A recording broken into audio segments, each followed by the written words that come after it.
And of course, invincibility. Why would that not have invincibility? Because this is a pay-to-win character. This is what I'm talking about. This is what I'm talking about. You're gonna hear me say it at some other point. I know it because I edited the video together, so I know you're gonna hear it at some point when I get around to posting it far in the future. I don't know where it's gonna be. But I am the chairman? I am the chairman of the Uzuki Haters Club because this character disgusts me. Look at her up there. She is straight up staring into my soul right now. Both her character icon and her character itself is just sitting there staring at me, laughing at me, because they know the power they hold over me. For reasons such as this being invulnerable for some reason, the fact that that skeleton summon is essentially a full screen low with almost no preceding animation. Like, you have to learn the voice line she says prior to it, because the only animation you get aside from the voice line, that's it. She snaps her fingers. There is no other motion anywhere on the screen, anywhere in her character sprite. She just snaps her fingers. That's it. It is impossible to react to that. But she does scream out a voice line prior to actually snapping her fingers. So if you learn that voice line, I'm sure it's much easier to deal with. But I have not learned the voice line. Anyway, this whole tirade is essentially to say, I have not been paying much attention to online Under Night because my laptop is falling apart at the seams. Unfortunately, things that I used to be able to do perfectly fine endlessly will now overheat my laptop in like a short period of time. Playing Under Night online, playing most games, unfortunately, these days, is included in that. So I haven't really been messing around. I don't know where the character stands.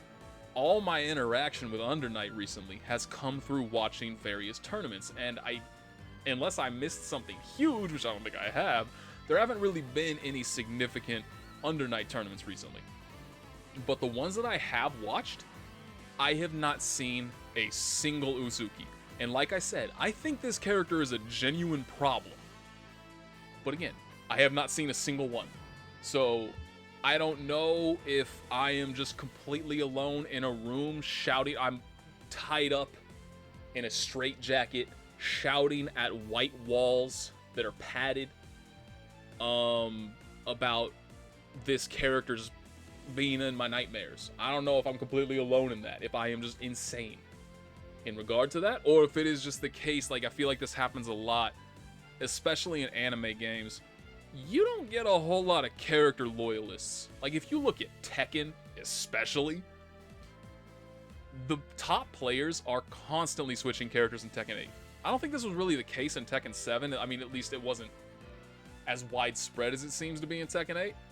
But I feel like every single top player I'm seeing switch to ensure that they're playing a character like Dragunov or like Nina or like Lily, you know, like the characters that have been pretty largely agreed upon to be top tier.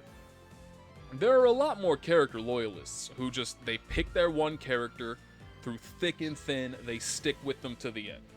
And so when you drop a new DLC character, most of the high-level players aren't really going to switch unless they really love the character. Tier whoring isn't as much of a thing in the smaller anime games, I find. Okay, I have been sitting here talking for like 3 minutes. Let's just continue. I may as well restart this fucking match at this point. My bad. Chain shift gets all the meter, but I told you this character's teleports are broken. What were they thinking? Why would you ever buff it? If there is any one singular mechanic in all of fighting games that I just despise dealing with, especially online. Obviously, it's nowhere near as bad these days now that most fighting games have rollback. And so you don't have to, you're not just getting absolutely murdered by like half a second of delay all the time. So it's a lot easier to deal with teleports online than it used to be.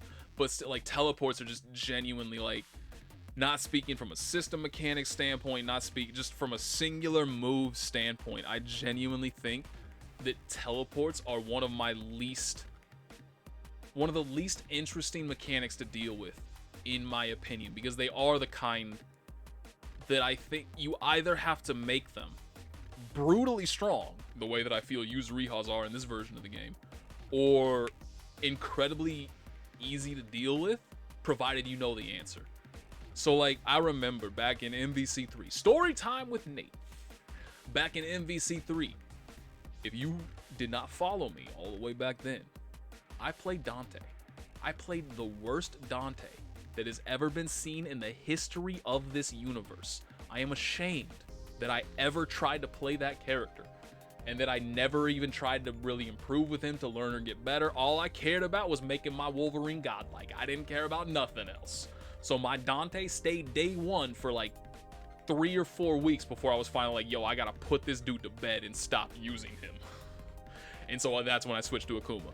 But I had the worst Dante known to man. And so my entire game plan with that character was teleporting with him.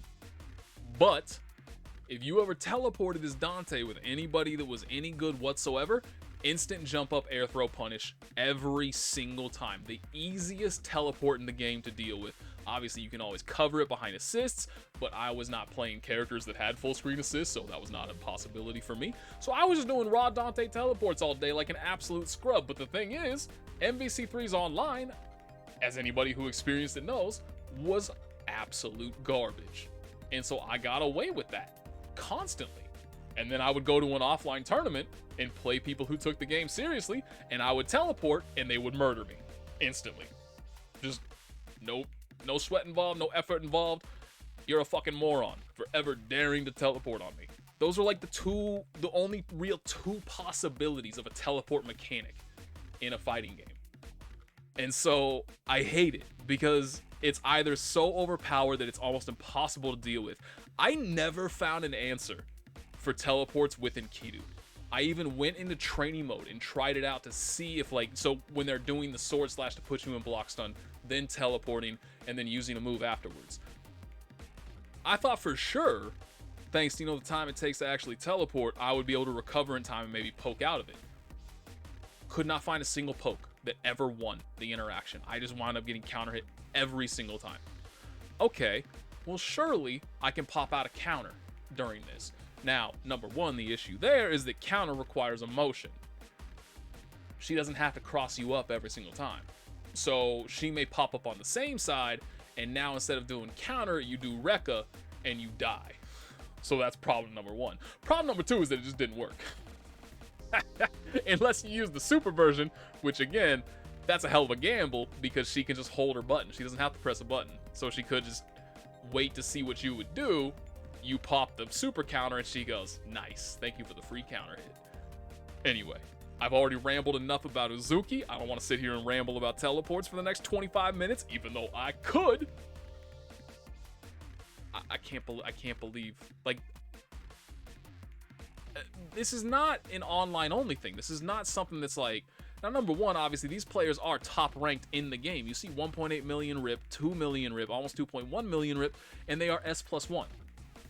Unless my knowledge is faulty, S+1 is the highest possible rating that you can get in this game, meaning both of these players are extremely good.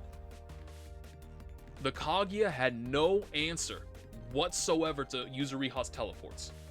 The only time she ever got away with punishing the teleports, and I use punishing lightly here, is when the Yuzuriha raw teleported and then didn't do anything afterwards. I don't know if she mistimed a button press, I don't know exactly what happened, but she did have an opportunity to press a button, and she just didn't.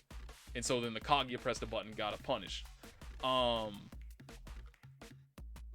seen it in tournaments. I've seen it in plenty of other replays. Like, I have never seen anybody pop out a consistent answer to Yuzuriha just warping around the, let's call it the map, the screen, wherever and however she likes.